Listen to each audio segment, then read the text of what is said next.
It is really good to be with you here this morning. The youth group and I prepared this past Wednesday. The youth group leads the Ash Wednesday service, which is this coming Wednesday. You all should come. You all should also come to the Shrove Tuesday pancake supper and sign up beforehand. I will say more about that later, but Joe would love you more than he loves you already if you did that.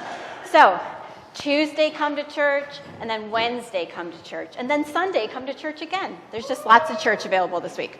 So the youth group and I, because we're leading it this Wednesday, we prepared for it this past Wednesday, and one of the things that we did to prepare for it was that we made ashes for Ash Wednesday with last year's palms. And I'll talk more about that and the brilliant reflections that our youth had on Wednesday.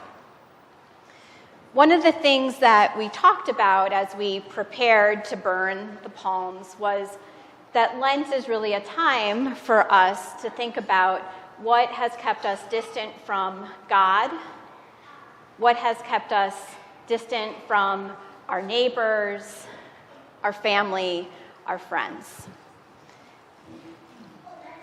And I also asked them, what has kept the world distant from God? And it seems like right now that the world seems in some ways distant from God. You and I were just talking this morning about how there are parts of life that feel really good right now, and then there are other parts that just feel so hard. And one of the things that has felt hard is the flurry of executive orders targeting immigrant populations. On President Trump's first day in office, he issued an executive order that targeted both legal and illegal immigration. And the order didn't go so far as to end refugee resettlement programs outright, but it suspended those operations indefinitely. And so this suspension to end federal funding to help refugees in their first 3 months, covering their costs of food and housing, as refugees establish their new lives. So it cut that funding, and then it also cut funding to refugee resettlement services like Episcopal Migration Ministries, or EMM. EMM was established when Europeans were fleeing Europe, fleeing the Nazis. After World War II, the Episcopal Church partnered with 16 other denominations to create the Church World Service to provide overseas resettlement assistance for displaced people. And after the Vietnam War ended, thousands of Southeast Asian refugees were resettled in the United States with the Episcopal Church's help.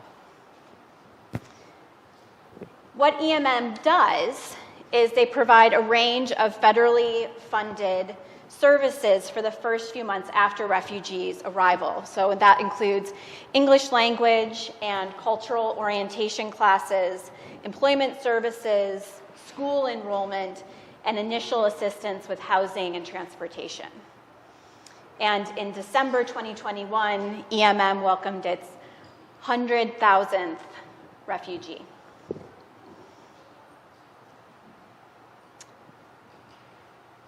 Now, because of the president's order, more than 10,000 refugees are stranded in their locations, their unsafe locations around the world. These are people who have been thoroughly screened and vetted by our government, and they often wait years for this opportunity. The United Nations High Commissioner for Refugees says that there estimates that there are more than 32 million such refugees worldwide. And specifically for the Episcopal Church, the end of this federal funding has meant that EMM has laid off, is winding down its core operations because there is no more money, and 22 of its employees were laid off a few weeks ago. And so the incredibly hard work that EMM has done nationally, but also here in Minnesota, has ended. And so in the face of this ending, our bishop, Bishop Loya, has created a migrant support fund, which he seeded with initial gift of $10,000.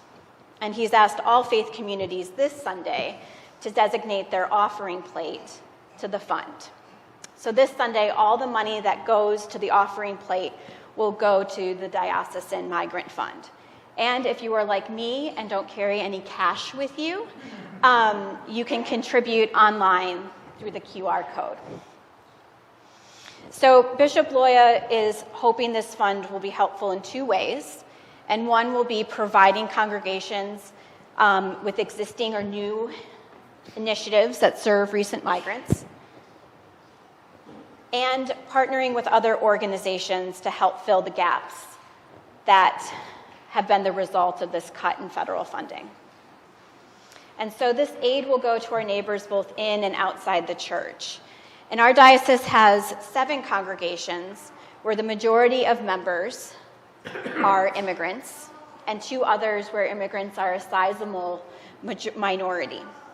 And 4 of these congregations are primarily Latinx, but all of them include people who have arrived in Minnesota from around the world.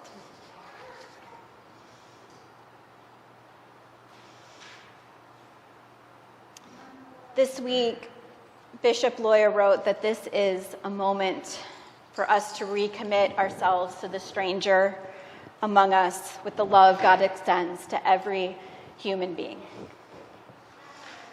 And there are multiple ways beyond money to recommit to our neighbors. One is through the Minnesota Migration Caucus, and Trevor is not in the sanctuary right now. Oh, there he is. Trevor, I believe, I heard through the grapevine that you attended one of the Minnesota Migration Caucus's meetings, and so tap Trevor if you have questions. They happen monthly, and they're organizing to figure out how to best serve refugees here in Minnesota. And then you can pray. And for us as Christians, our faithful action in the world must be grounded in prayer. We cannot do this work if we rely on our own efforts.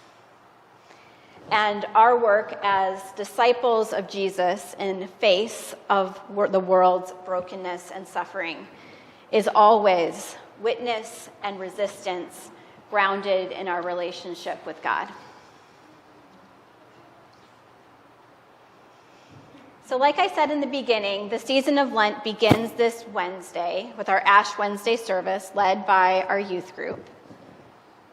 And as I invited the youth group, I invite you all to think about the ways you have grown distant from God this past year. I invite you to think about the ways you may have grown distant from your family or your friends or your neighbors. And I also invite you to think about how the world has grown distant from God. In Lent, we let go of saying and singing Alleluia. So today is the last day for several weeks. Kathy, this is going to be difficult for you. that we will be saying and singing Alleluia. Alleluia means God be praised, or praise be to God. And saying praise be to God, there have been times in my life, I will say, where I have not been able to say praise be to God. I've been able to say, God help me, God please, I hope, I want, but I have not always been able to say, praise be to God. So today, we say goodbye to Alleluia. Not forever, but for the season of Lent. And one of the reasons I think that we do this is because we need to practice those times and prepare ourselves for those times in our lives where we can't say praise be to God. Because we will always, all of us, reach those times, experience those times where we cannot praise God, but we can only ask for help or just simply get through the day. And so we practice so that we're not taken by surprise when it happens. And we practice in Lent so that during this season where we take a step back to reflect on our lives, we can reflect and then truly come back at Easter and say, praise be to God.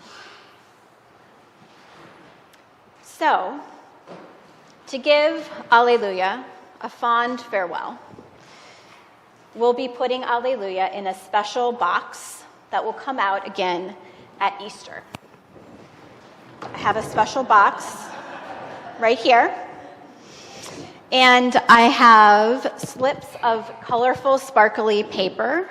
And I saw that Luis was wearing sparkly boots. And sparkles are always appropriate. So what I would like to invite you to do is to come up to this table and choose a color. And I'm going to ask you to write 2 Alleluias. To write your Alleluia on a sparkly sheet of paper, and then to place it in this box. And during Sunday school, the children and I will be hiding and putting the Alleluia away for Lent. And then she'll come back out at Easter. And we'll be handing these out at Easter so that we can raise up our Alleluias and say praise be to God again. So, I invite you to come forward, choose the color that speaks most to you, and write Alleluia on 2 different sheets of paper. So you're welcome to come up here and then place your Alleluia in the box.